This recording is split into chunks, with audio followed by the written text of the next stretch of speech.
Hi there, my name is Brittany Zago and my partner is Alejandra Lugo, and we did research on the Smarter Balanced Assessment Consortium. So this is their logo. Now, what is a Smarter Balanced Assessment? Smarter Balanced Assessment was made by a public agency, and it is currently supported by 15 states in the United States, the Virgin Islands, and the Bureau of Indian Education.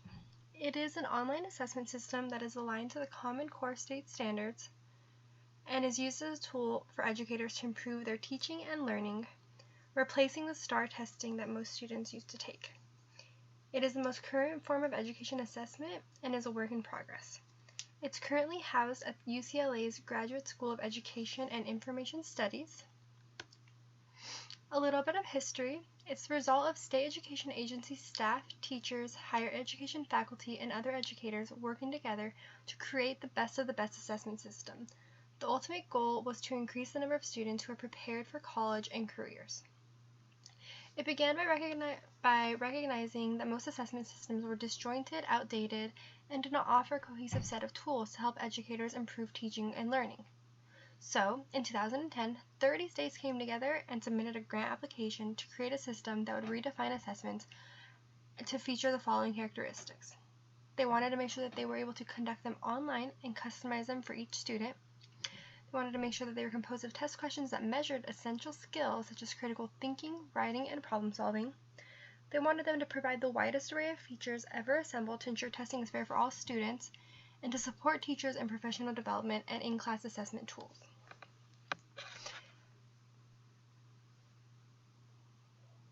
The states that created this assessment were awarded $178 million in federal grant money, and Washington State acted as the fiscal agent. It took about 4 years for them to build the assessment system, making history by becoming the most widely used test in the U.S. In 2004, as the grant was ending, it became a public agency housed at UCLA. Now it is funded by the states that use the system, governed by its membership, which sets its budget and policies, operating the system, and supporting research and further developing the assessment.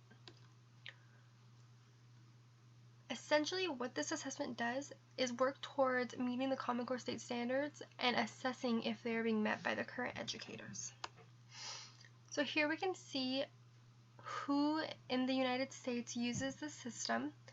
The states that are colored are currently using it.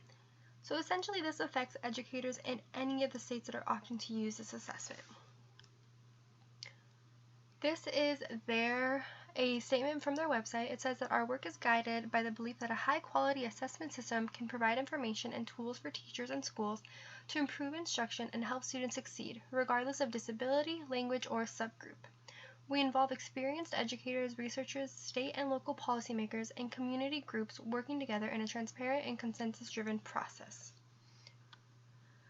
There are over 4,700 educators that help develop and review test questions, set achievement levels, and develop the digital library that is used. It is endorsed by higher education. More than 200 colleges use the test scores as a factor in determining students' readiness for college courses.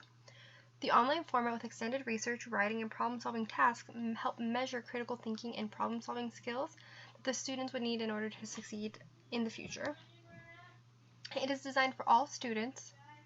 It uses additional supports so that students with disabilities and English language learners can be better adapt to using it. Plan. The individual student assessment accessibility profile helps to train educators to match their students' access needs.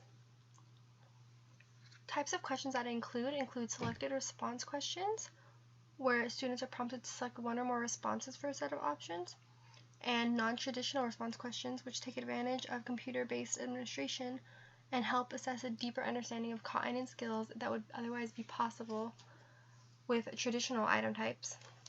These questions could be drag and drop, editing text, or drawing an object.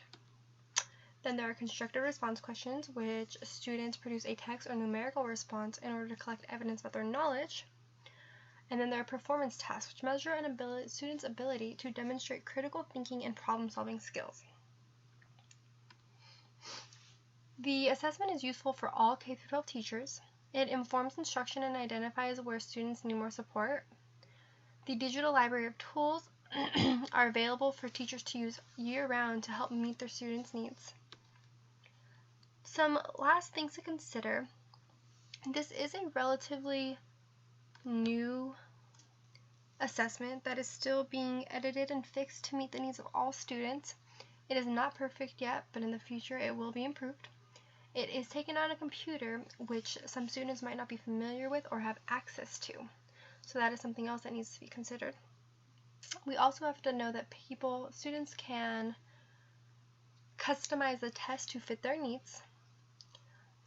Individual states can opt out or into testing. They do not have to do this testing, but if they want to, they are able to. And lastly, we have to consider that there's a lot of lost instruction time. So this testing may take a while, and that time away from the classroom is time that these students aren't learning. They're showing what they learn. So we need to consider all of these factors when deciding if it would be beneficial for our students or not. Overall, this assessment can be very successful in showing teachers what they still need to teach, but it may be a high stress factor for students who are not familiar with it yet. Thank you.